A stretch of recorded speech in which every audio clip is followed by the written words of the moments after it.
Tayo mag-umpisa ay kumanta muna tayo ng isa. Amen? Tuon po natin ang ating mga puso sa Panginoon. Ilang tanda ng pagmamahal natin sa Kanya. For He is great and He is worthy to be praised. Amen? Amen. Praise the Lord and most worthy of all praise. The city of our God above praise. The Lord of the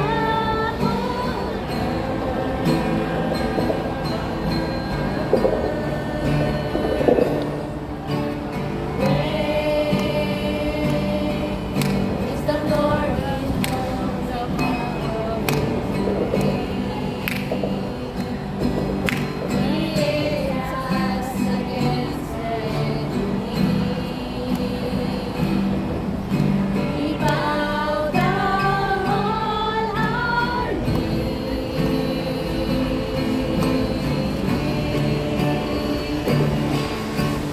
Lord, we want to lift your name on high.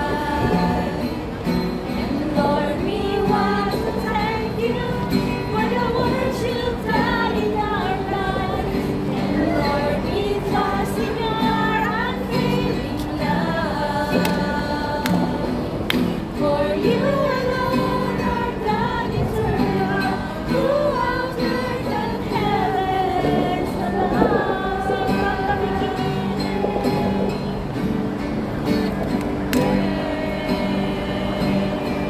Praise the Lord and most worthy of praise. The city of our God above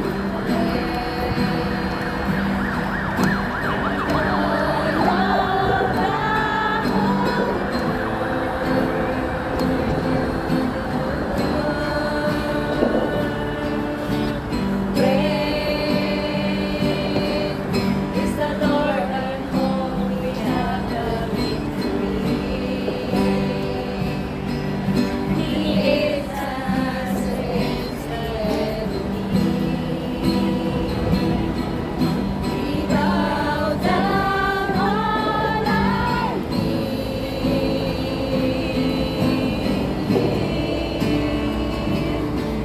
And Lord, we want to lift your name on high. And Lord, we want to thank you for the work you've done in our lives. And Lord, we trust in your unfailing love. For you alone are God eternal, throughout earth and heavens above. And Lord, we want to lift your name on high.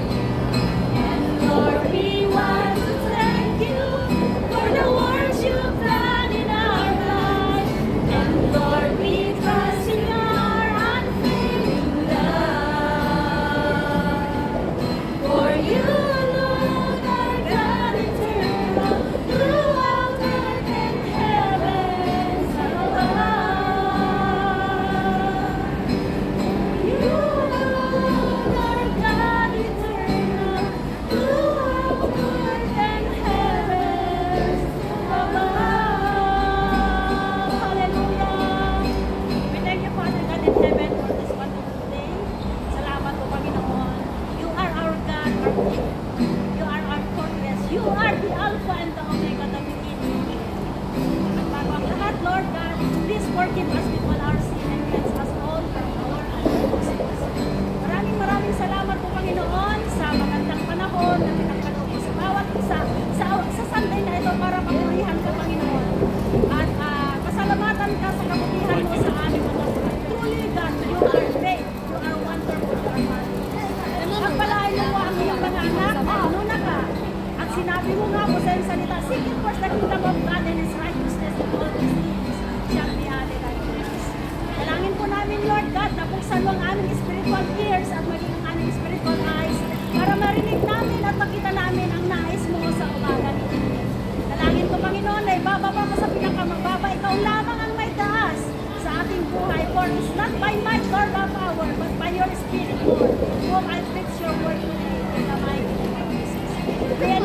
precious Holy Spirit will join with us. We acknowledge that apart from you, I am nothing. Fill this place with your glory and cover this place with your mind, with your most precious blood of the Lamb. At anumang gawa ng kaaway sa lugar nito ay winawasak namin sa pangalan ni Cristo Jesus. For you have given us the power and authority to trample down the snake and scorpion, and nothing will harm us. Maraming salamat, Panginoon. Ngayon pa lamang inaangkin na namin ang may katagumpayan ang aming pag-uusapan. God be the glory. In Jesus' name,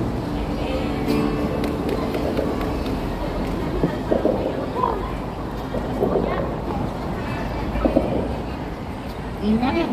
Praise God.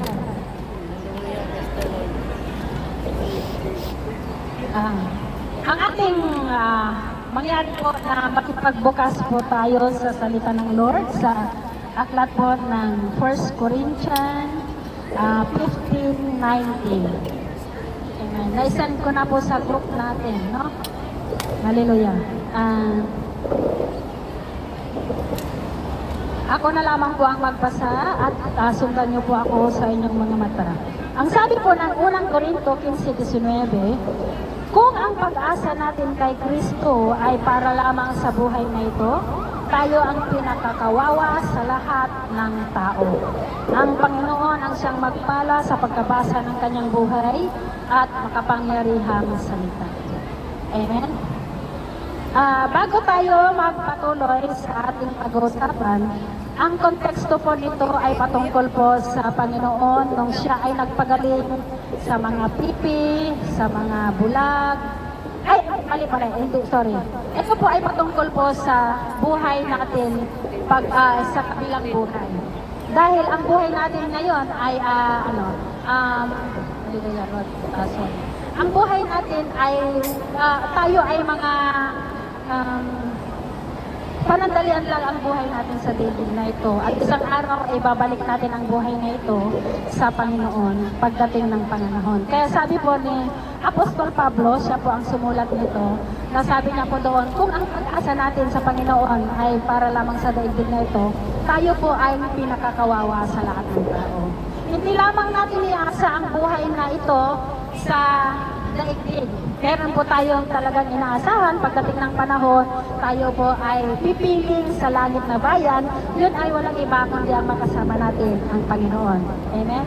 Ano po ba yung ating iasa sa Panginoon habang tayo mabubuhay? Amen? Pwede naman po natin iasa yung ating mga pangangailangan. Siyempre, nabubuhay po tayo. Iasa natin yung maraming mga biyaya. Lord, salamat po sa mga biyayang bigay mo.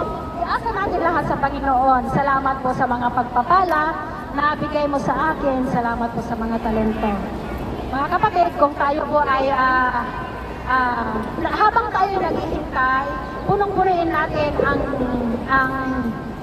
ating mga buhay sa pamamagitan ng pagtitiwala sa Panginoon. Iasa natin ang ating buhay na isang araw ay tayo po ay pipiling sa langit na bayan. Katulad na ng morning devotion natin kanina na ang napakaganda po yung morning devotion na wala nang yung patungkol po sa kaligtasan. Wala nang ibang daan liban sa ating Panginoong Jesucristo. Habang tayo nabubuhay, huwag nating sayangin ang buhay na ito. Amen. Ialay na natin ang ating buhay sa ating Panginoon sapagkat darating ang panahon at narito na nga, nangyayari na sa buong daigdig na tayong lahat, hindi natin alam kung kailan, pero ang Panginoon ay nagbibigay na ng babala sa atin, ng warning na sa atin para tayo ay laging maghanda. Amen. Ano po ba yung mga kailangan natin ihanda? Bakit kailangan natin maghanda? At bakit ialay natin ang ating buhay sa Panginoon sa kabila, sa langit na bayan? Ang unang dahilan ay naisend ko po sa inyo kanina ay ano po, ang buhay po ay ano po ang Lord? I-lower mo. Ikap-kapsot mo.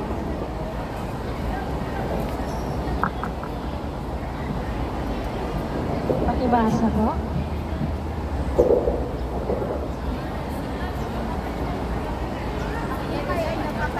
Hindi nga ninyo alam kung ano ang mangyari sa inyo sa araw ng Pablo. buhay ninyo ay parang usok lamang. Sandali lumitaw at agad mawawala. Ayon kay Santiago, chapter 4, verse 14. Amen. Napakaliwanag po mula sa puso salita ng Panginoon na kailangan nating mga paghahanda natin dahil ang buhay po ay sadyang napakaikli lamang. Amen. Sabi niya po dito, Santiago 4:14, hindi na ninyo alam kung ano ang mangyari sa inyo sa araw ng bukas. Ang buhay ninyo ay parang usok lamang, sandaling lumilitaw at agad din nawawala. Nakakita na po ba tayo ng usok, mga kapatid? Nagtatagal ba, sometimes nakikita natin si Pastora Marlene na nagluluto. Maghapon ba yung usok na nakikita natin sa abang siya'y nagluluto? Hindi naman ano lang, parang 2 minuto, 3 minuto. Ganyan lang kaikli ang buhay. Kaya huwag po nating sayangin ang buhay natin. Amen? Kausap mo lang ngayon, babaya, ay, nawala na? Ganyan lang kabilis? Amen. Kaya huwag nating sayangin. Ialay na natin ang buhay na ito sa Panginoon. Amen. Gumawa na tayo ng kalugod-lugod sa Panginoon. Lagi tayong maglaan ng panahon, ng oras sa Kanya. Pagkising natin sa umaga, Lord, salamat sa bagong umaga. Lagi nga sinasabi ni Ate Pinky, every gising is a blessing. Amen. Kasi maraming natutulog na hindi na nagigising. Amen. Ganyan kaikli ang buhay. Ang sabi nga ng 90 verse 10 ng Psalms, hanggang 70 na lamang ang buhay natin sa daigdig. Ilang taon na po ba tayo? Ako ay magpo-45 na. So, ilan pa yung natitirang buhay ko? 45, 15, 45, 50, 25 years na lang. Ngayon, kung medyo malakas-lakas pa yung aking buhay, umabot din naman siguro ng 80. At kung talagang malakas na malakas pa hanggang 100, pero hindi na yan lalampas ng 110. Amen? Ikumpara natin saan ending na kung iasa natin habang tayo nabubuhay, ang buhay na iyan sa Panginoon, maglingkod na tayo sa Kanya, sundin na natin kung anong pinapagawa niya sa atin, tayo ay pipiling sa Kanya pagdating ng panahon. Yun ay tinatawag na eternity. Unending. Nandun na tayo sa piling niya. Pero kung ginamit natin ang buhay na ito sa walang kabuluhan, saan po tayo pupunta? Alam na po natin. Kaya huwag nating sayangin. Kaya nga pinapaalalahanan tayo ng Apostol Pablo na iasa na natin ang buhay na ito. Alam mo, napapansin ko, pagdating ng 50 pataas, may mga sakit-sakit na sa katawan. Amen? May mga sakit-sakit na. Kaya huwag na natin sayangin. Ngayon at habang less than 50 pa tayo, kung meron tayong talentang sumayaw, sayang natin ng mga nung Sunday lang nag-practice yung mga dancer, napakaganda ng kanilang pagsayaw. Amen? Ganyan ang gagawin natin. Habang tayo nabubuhay, huwag natin sasayangin. Dahil kung hindi mo yan exercise yung talentang binigay ng Lord, ililipat yan kay Ate Jimmy, siya nang sasayaw sa Sunday. Amen? Amen. Ayaw mo naayawan mo. Yun nga, sa halip na tanggapin ang Panginoon, yung mga iba ay tinatanggihan. Sayang. Amen. Kasi hindi na tayo dadaan doon. Iba na namang daan yung pupunta natin para magpahayag ng salita ng Lord. Amen. Tayo nga mga OFWs, missionary. Ibig sabihin, hindi tayo nag-i-stay. Baka sa susunod na sali, nandun tayo sa Chungwan. Sa susunod sa Chingi. So, sayang. Pero huwag tayong magtaka. Kasi ganyan po talaga. Ang choice natin habang tayo nabubuhay, share lang ng share ng salita ng Lord. Pag tayo na-reject, normal na sa ating ngiti lang. Amen? Meron nga kaming prinsipyo, kung umiti ka, akin ka. So pag nakangiti yung isang kababayan natin, lumalapit po tayo. Amen? Hindi natin sasayangin kumusta po kayo, sister. Ako sa pang buhay nyo. Gusto nyo bang tanggapin ang Panginoon bilang sariling Diyos at kapagligtas ng ating mga buhay?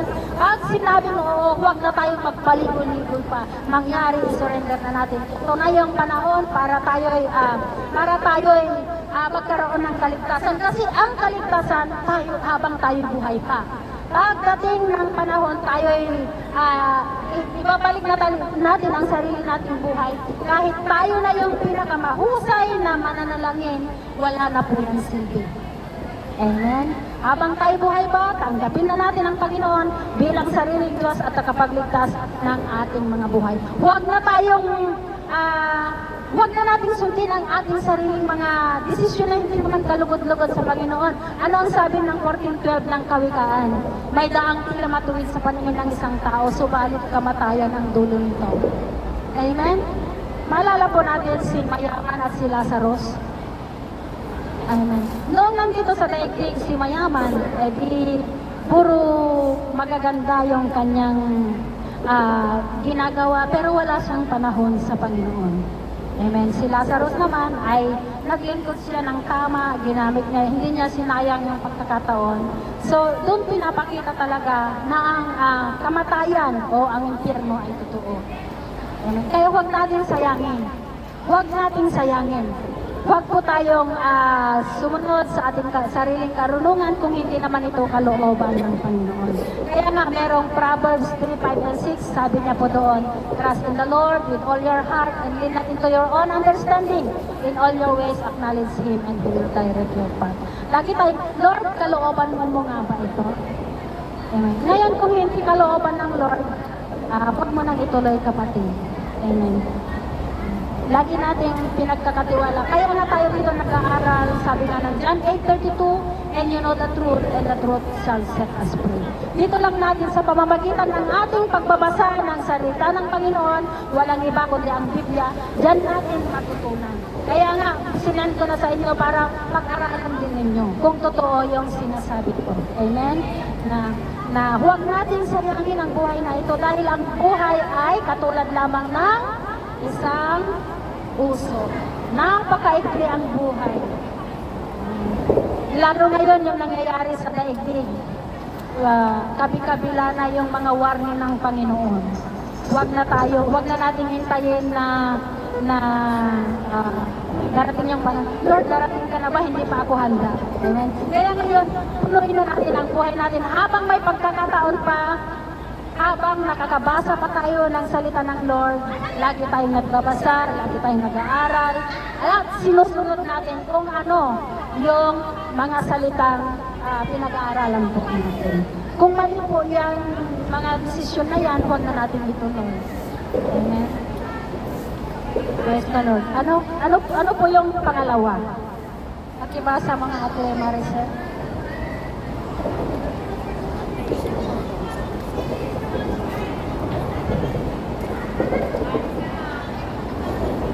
Huwag ipagyabang ang araw ng bukas, pagkat di mo alam kung anong magaganap.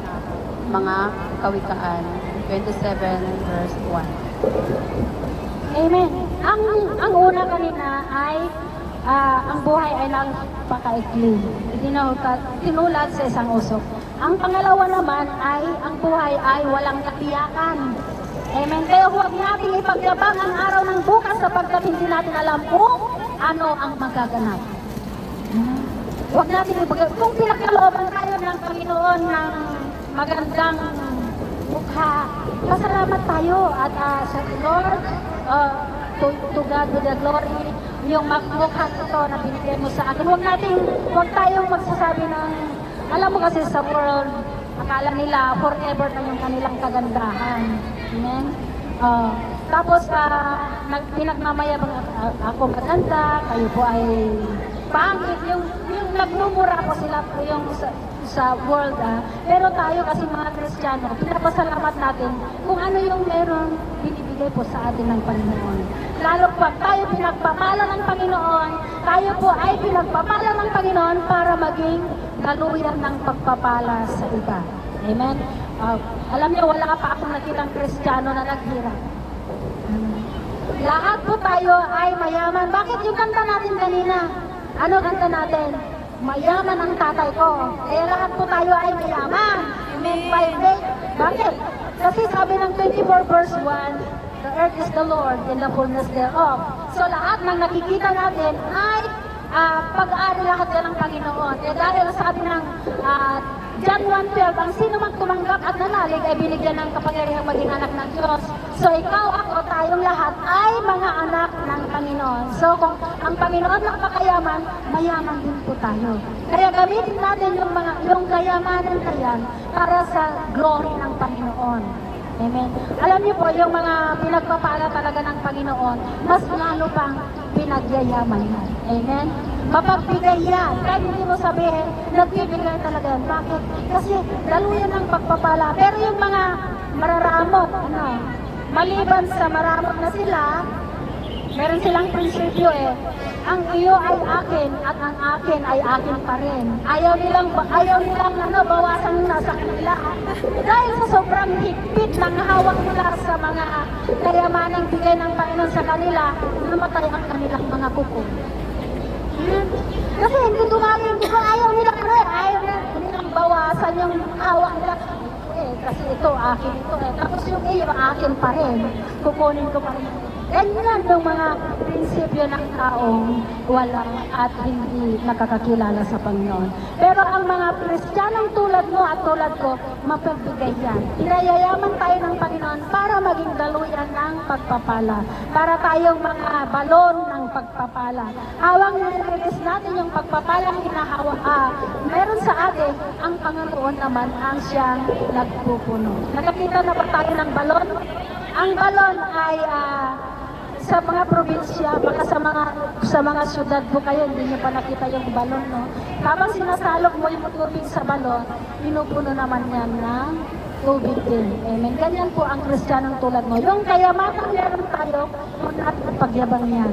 Gamitin natin yan for the glory of God. Hirap na nga yung kapatid mo, ayaw mo pang bigyan ng pambili ng bigas. Kasi ang akin ay akin at ang iyo akin pa rin.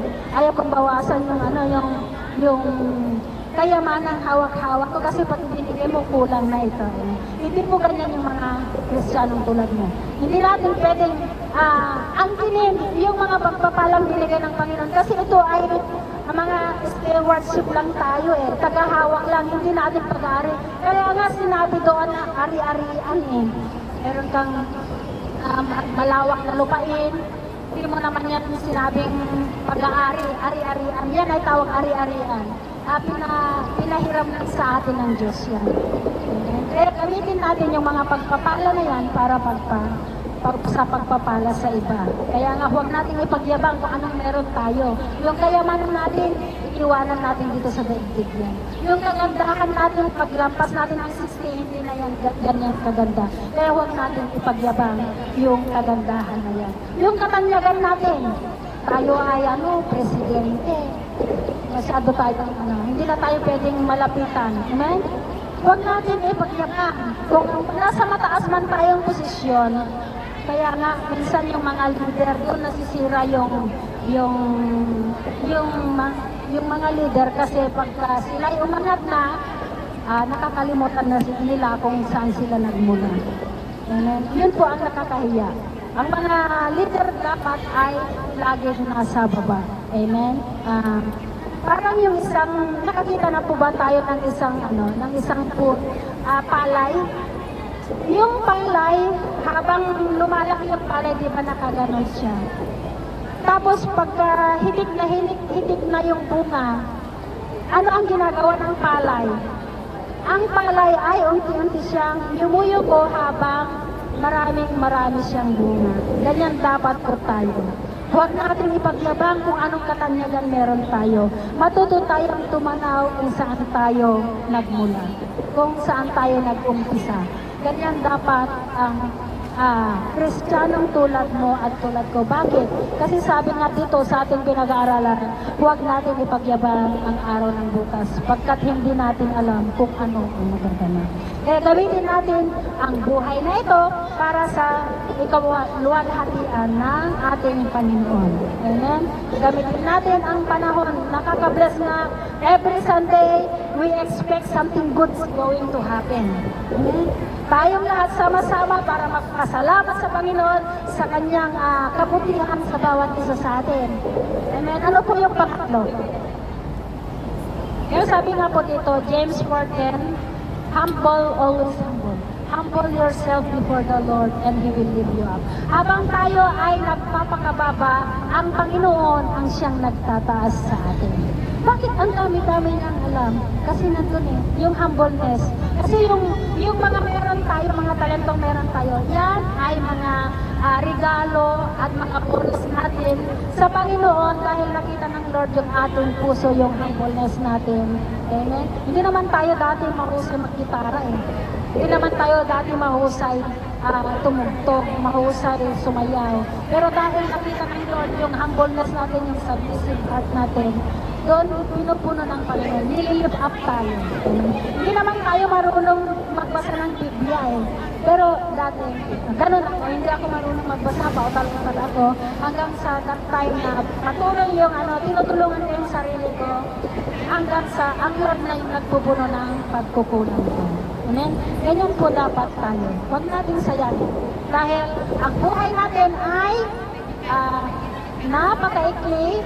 Pangalawa, ang buhay ay walang katiyakan. Kausap mo lang ngayon, ayun, wala na pala. Ganyan po ang buhay. Kaya pag tayo umuwi sa Pilipinas, ako malapit nang umuwi ulit, let the will of God be done, gamitin natin yung pagkakataon kasi baka next year, yung mga uncle natin, yung mga lolo natin, wala na sila. Ipag-pray na natin sila, patanggapin na natin sila sa Panginoon habang buhay pa sila. Yan ang lagi natin tandaan. Ang kaligtasan ay kapag tayo ay buhay pa. Kaya nga tayo nandito para mag-share ng salita ng Lord, mag-evangelize. Hindi lang tayo. Amen. May mga schedule talaga. Lumapit tayo sa mga tao. Ipahayag natin na ang Panginoon ang siya lamang tunay na daan. John 14:6 sabi niya doon, ako lamang ang daan, katotohanan at ang buhay at walang sino mang makarating sa Ama liban sa pamamagitan ko. Kahit yan lang ang sasabihin natin pag tayo nag-evangelize, mga kapatid. John 14:6, dahil wala nang ibang daan, hindi yung ating religion. Kasi ang mga religion natin, iiwanan natin sa daigdig nito. Pero ang tunay na relasyon natin sa Panginoon, yan ang magligtas sa atin. Magkaroon tayo ng tunay na relasyon.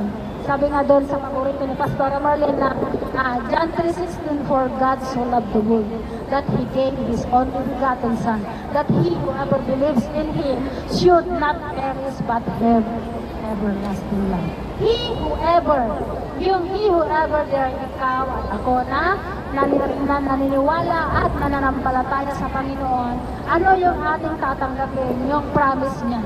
Buhay na walang hanggan. Amen?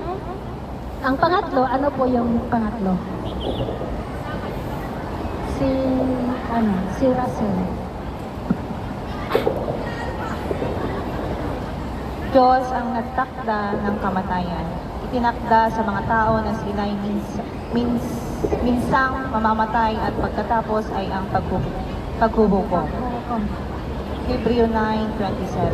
Yes, ang liwanag po ng salita ng Panginoon. Kaya punuin natin ang paghahanda dahil sabi ng liwanag ng salita ng Lord sa Hebrews 9:27, itinakda sa tao ang mamatay ng minsan at ang sunod noon ay paghuhukom. Isang araw tayong lahat ay haharap sa Panginoon at ako ay magbibigay sulit kung ano yung ginawa natin sa daigdig. Ang Diyos ang nagtatakda at ng buhay at siya rin ang nagtatakda ng kamatayan. Kahit gaano pang kahusay namang gagamot yan, kung tinakda na ng finish line ang buhay mo, wala na po tayong magagawa. Kaya huwag natin sayangin ang buhay na ito sa walang kabuluhan. Amen? Meron akong kwento. Alam niyo po ba si Alexander the Great? Amen. Alam po. Si Alexander the Great, di ba siya ay napakayaman na? Tanyag siya sa buong daigdig dahil napakayaman niya. Ngayon, noong siya ay malapit na sa finish line, tinawag niya yung kanyang katiwala. Ang sabi niya, katiwala, halika. Meron akong ipagbibilin sa iyo. Nararamdaman ko nang malapit na ako sa finish line. Ngayon, tatlo yung pilit kong gagawin mo kapag ako ay lumisan sa daigdig mo. Sabi po ng kanyang katiwala, ano po yun, amo? Yung unang gagawin mo, kapag ako ay namatay na, magpagawa ka ng kabaon, tapos butasan mo yung magkabilang gilid. At ang gagawin mo, ilabas mo yung dalawa kong kamay. sa kabaon ko. Di nakalabas yung dalawang kamay. Tapos yung pangalawa, i-withdraw mo lahat yung kayamanan ko, ibenta mo lahat ng ari-arian ko, at habang ako'y papunta na sa burol ko, ikalat mo yung lahat ng pera na pinagbentahan mo sa daan habang ako'y dadalhin sa burol ko. At ang pangatlo, sabi niya, invite mo yung mga lahat ng mga nag-alaga sa akin, yung mga doktor, yung mga nurse, dalhin mo lahat sa burol ko. Alam mo kung sino-sino sila, yung doktor ko, yung mga specialist ko, yung mga nurse ko, yung mga nag-alaga sa akin, dalhin mo lahat sa burol ko. Sabi ng katiwala, amo, di ba nakakatakot naman yung mga bilin mo? Kasi yung una, sabi mo, butasan ko yung kabaon, tapos ilabas ko yung mga kamay mo. Wala po yata akong nakikitang ganyan naman na mata. Ikaw lang yata, sabi ko lang. Bakit po ganon? Sabi na Alexander the Great, gawin mo kung anong inuutos ko sa'yo. Para ipakita ko sa mga tao na kapag tayo mamatay na, wala tayong madadala kahit ano. Iiwanan natin, kaya nga ilabas mo yung mga kamay ko kasi wala akong madadala kahit ano. Amen. Pagdating ng kamatayan, ano sabi ni Job? Job 1:51, hubad akong lumabas sa bahay bata ng aking ama at hubad din akong babalik sa lupa. Amen. Wala tayong madala. Yung higaw natin ko. Wala akong higaw. Yung mga higaw natin na gold, silver, wala yan. Iwanan natin lahat yan. At huwag natin ilalagay sa kabaon. Baka mamaya pagpuro natin susundan tayo. Amen? Yung pandan ng pera natin, huwag na natin ilalagay sa kabaon. Kasi hindi na natin madadala yan. Yung paborito natin, skyfish as coke, huwag na natin dadalhin sa burol. Amen?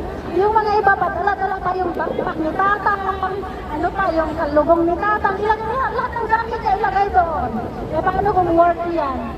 Amen? Isasabi ko ito, kasi yung tatay ko, wala kasi naniniwala sa akin sa mga kapatid ko. Nung namatay ang tatay ko, yung backpack ng tatang ko, ito pa yung sombrero niya, ito pa ilagay natin lahat doon sa ano. Huwag na natin ilagay lahat. Kasi hindi naman yan madadala ng tatang natin pag-check na sa langit eh. Ang madadala niya bago siya mamatay, yan ang madadala niya. Matanggapin siya bilang sariling Diyos at tagapagligtas, at yan ang makakapagligtas sa kanya. Eh, huwag natin sayangin. Amen? Ang pangatlo, sabi ng invite mo lahat ng mga manggagamot ko. Para ipakita ko sa mga tao na kahit gaano kakahusay, hindi mo madudugtungan ang buhay. Amen? Ang Diyos ang nagtatakda at siya rin ang may kapangyarihang babawi nito. Kaya huwag po natin sayangin ang buhay na yan. Habang tayo buhay pa, huwag natin sayangin. Kung nakagawa tayo ng kasalanan, magsisi at balik loob sa Panginoon. Yan lang ang ating gagawin. Amen. Sabihin natin ang katotohanan. Huwag tayong matakot na magsabi ng katotohanan, at ang katotohanan ang siyang magpapalaya sa bawat isa. Amen. Eh, huwag po natin sayangin. Amen. Ano po yung una? Ang buhay ay napakaikli. Amen. Parang usok lamang. Pangalawa, ang buhay ay walang katiyakan. Kausap mo lang ngayon, mamaya wala na pala siya. Kaya huwag natin ipagyabang kung ano meron po tayo. Ang pangatlo, ang Diyos ang nagtatakda ng haba at buhay natin. Kaya gamitin na natin ang buhay na yan para sa kaluwalhatian ng Panginoon. Ano bang meron tayo sa debdib na ito, lagi natin tatandaan, hindi natin yan madadala sa langit. Kaya gamitin na natin yung mga pagpapala na yan para pagpapala sa iba. Tayo ang maging kaluyan. Hindi lang naman pinansyal yung talento natin, yung kakayahan natin mag-share ang salita ng Lord, yan ang pinakamahalaga. Alam niyo, ang pinakamayaman sa daigdig ay yung hindi nahihiyang magsabi ng katotohanan, mag-share ng salita ng Panginoon. Alam mo, kung marami kang mag-share, ikaw ang pinakamayaman. Pagdating mo sa langit, ang laki ng korona. Amen? Amen. Kaya sasabihin ng Lord, sasabihin ng Panginoon, well done, good and perfect servant. Yun yung napakaganda nating gagawin. Amen? Habang buhay pa tayo, huwag tayo mahihiya. Dahil tayo ay katulong lang dito no, huwag tayo mahihiya. Ang nakakahiya kapag ang Panginoon ang sasabihin niya, I don't know you, turn away. Amen? Hindi kita kilala. Bakit nung nandun ka sa daigdig, anong ginawa mo? Wala pang loob. Alam ko na nga ang balik, nagawa ko pa eh. Ay, wala, hindi kita kilala. Sasabihin sa atin ng Panginoon. Maalala niyo yung sinabi ni Pastora Jubilin nung Sunday, 5 foolish virgins and 5 wise. The 10 virgins. Yung foolish, hindi sila handa. Tulog sila ng tulog. Amen? Parang ako yata yung tulog ng tulog. Alam niyo, may spirito yata ng tulog sa kwarto ko. Pagpasok ko sa kwarto, inaantok na naman ako. Hanggang limalawa yung... parang ganun. Amen? Tulog ng tulog. Walang panahon maglaan ng makipag-usap sa Diyos sa pamamagitan ng pananalangin, pagbabasa. Amen? Pakikinig ng worship song. Alam mo, nakaka-bless yung mga ganyan na ginagawa natin. Ganyan din ang gagawin natin sa langit pagdating ng panahon. Amen? Panglima, ito yung huli. Maylin, basaan ko lang yung panglima. Panglima na ba? Pang-apat? Ito na, laging handa na ito. Ay, sige. Laging handa pala. Sige. Kaya't lagi kayong maging handa sapagkat darating ang anak ng tao sa oras na hindi ninyo nalalaman. Matthew 24:44. Matthew 24:44. Ito na yung nangyayari sa daigdig na ito. Lagi tayong maghanda. Amen? Nasa Biblia na lahat ang mga pinag-aaralan natin. Ang mga nangyayari na yan sa daigdig. Diba? Nations and nations nag-aaway na. Yan na yung hudyat. Amen? Kaya lagi tayong maghanda. Ano man ang mangyari, huwag po tayong matakot. Amen? Kung tayo ay may malaki yung ating pananampalataya sa Lord, itiniwala na natin ang buhay natin. Ano man mangyari, hindi tayo natatakot. Lord, kami po ang bahala sa buhay namin. Amen? Lagi tayong maghanda, hindi na masasabihin ng Lord, magsisi ka na, Maylin, kasi bukas darating ako. Hindi eh. Ang pagdating ng panahon ng anak ng tao ay, sabi niya dito, darating anak ng tao sa oras na hindi ninyo nalalaman. Ayun nga po yung example ko kanina doon sa 5 foolish virgin and 5 wise. Yung limang wise virgin, lagi silang handa. Laging puno yung kanilang lampara. Pero yung 5 foolish, tulog sila ng tulog. Kulang yung kanilang oil. So nung dumating ang Panginoon, nasaraduhan ang pinto. Amen. Sasabihin nila, Panginoon, papasukin mo kami. Ang sabi ng Lord, hindi kita kilala. Turn away, lumayo ka sa akin. Huwag na natin hintayin na ganun ang mangyayari sa atin. Lagi tayong maghanda. Amen. Sapagkat darating ang Panginoon sa oras na hindi natin inaasahan. Huwag natin sayangin. Kaya nga, pinapaalalahanan tayo ni Apostol Pablo sa kanyang salita sa 1 Corinthians 15 na ang buhay natin ay iasa natin hindi lamang sa daigdig na ito, kundi iasa din natin ang buhay natin sa buhay pagdating ng sa kabila. Amen. Ibig sabihin sa langit na bayan. Amen. Kaya lagi tayong maganda. Ang panglima, basahin mo na Sister Carlin. Walang makakatakas. Gayon din naman, paano tayo makakaiwas sa parusa kung hindi natin pahalagahan ang napakadakilang kaligtasan ito. Ang Panginoon ang unang nagpahayag ng kaligtasan ito at ang mga nakarinig sa Kanya ang nagpatunay sa atin na ito'y totoo. Mga Hebreo 2:3. Amen. Ang liwanag po ng salita ng Lord, sabi niya, walang makakatakas sa Panginoon. Eh dahil walang palang makakatakas sa Panginoon, ano po yung dapat natin gawin? Sundin na natin kung ano ang kalooban ng Diyos sa ating mga buhay. Amen? Lahat ng mga talentong meron tayo, gamitin na natin yan sa Panginoon. Katulad ng sabi ko kanina, yung pagtugtog natin, gamitin na natin yan para sa Panginoon. Amen? Yung pagsayaw natin, yung pagbabasa natin ng salita ng Lord. Amen? Huwag na natin sayangin. Dahil ang buhay natin talaga sa ngayon ay punong-puno na ng paghahanda. Amen? Unahin natin lagi ano ba sabi ng Panginoon sa Matthew 6:33, seek ye first the kingdom of God and His righteousness, and all these things shall be added unto us. Lahat ng bagay, amen, huwag na nating igugol ang panahon natin sa walang kabuluhan. Gamitin na natin ang oras natin, yung tatlong T, yung talent, time, and treasure. Ialay na natin lahat yan sa Lord, sa Panginoon. Yung talento natin, kung binigyan tayo ng talentong magpahayag ng salita ng Panginoon, huwag po tayong matakot. Kasama po natin ang Diyos. Amen? Kahit mag-isa ka lang, magsundo ka sa school. Amen? Makakita ka ng kababayan natin, kumusta ka po sister, kumusta po ang buhay nyo. Ganun po ang gagawin natin. Saan po ba kayo nagpupunta tuwing Sunday? Pwede po ba kayong ma-invite sa church? Mag-join ka lang sa Noon kung wala pa silang pupuntahan, invite natin sila. Amen? Huwag natin sayangin. Amen? Pagdating ng panahon, kapag sumarap tayo sa Panginoon, sasabihin niya sa atin, well done. Yun yung pinakamagandang mga well done, good and perfect servant. Yun yung kung wala, hindi tayo makakatakas sa Panginoon. Pagdating ng araw, kung tayo lumisan sa daigdig, haharap at haharap tayo sa Panginoon. Amen. At doon po tayo nagtatapos. Marami pong salamat sa ating pakikinig at nawa po ang pinag-aralan natin ngayon sa umagang ito ay i-apply na natin, huwag natin sayangin. Huwag natin sayangin ang pagkakataon na tayo ay maglingkod sa Panginoon. Lalo higit sa ating mga pamilya na